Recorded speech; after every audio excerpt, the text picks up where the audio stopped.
రాష్ట్రం ఒకవైపు quantum valley వైపు దూసుకెళ్తుందని కూటమి ప్రభుత్వం చెప్తున్నప్పటికీ విద్యార్థుల ఫీజు రీయింబర్స్మెంట్ స్కాలర్షిప్లు పెండింగ్లో ఉండడంతో ఉన్నత విద్యను చదువుకున్నప్పటికీ ఉపయోగం లేని పరిస్థితులు రాష్ట్రంలో ఏర్పడి ఉన్నాయి.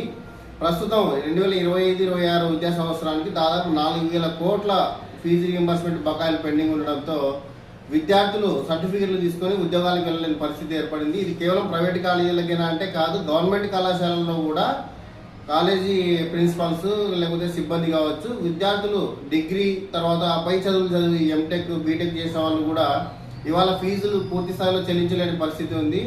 ప్రైవేట్ కాలేజీలు గవర్నమెంట్ కాలేజీలు విద్యార్థుల సర్టిఫికెట్లను పెట్టుకోవడంతో ఉపాధి అవకాశాలు ఉన్నప్పటికీ కూడా విద్యార్థులు నిరుద్యోగులుగా మారి రాష్ట్రంలో ఇబ్బంది పరిస్థితులు ఎదుర్కొంటున్నారు. కాబట్టి తక్షణమే కూటమి ప్రభుత్వం పెండింగ్ బకాయిలు ఏవైతే ఉన్నాయో 2025-26 విద్యా సంవత్సరానికి 2,000 కోట్లు, 2023-24 సంవత్సరానికి సంబంధించి 2,000 కోట్లు, మొత్తం 4,000 కోట్ల ఫీజు రీయింబర్స్మెంట్ బకాయిలను తక్షణమే విడుదల చేయాలని ఇవాళ విశ్వ విద్యార్థి సేన తరఫున నేను డిమాండ్ చేస్తా ఉన్నాను.